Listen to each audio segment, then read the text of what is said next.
চাকরি জাতীয়করণের এক দফা দাবিতে সচিবালয়ের বিভিন্ন গেটের সামনে অবস্থান নিয়েছে প্রায় 20,000 আনসার সদস্য।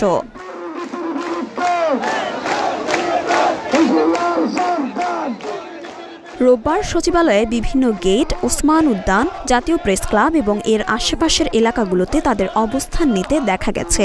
বিক্ষোভকারী আনসার সদস্যরা বলছেন, গত ৭৬ বছর ধরে আমাদের জাতীয়করণের আশ্বাস দেওয়া হয়েছে, অথচ আমরা ৭৬ বছর ধরেই বঞ্চিত। আমাদের অবিলম্বে জাতীয়করণ করতে হবে।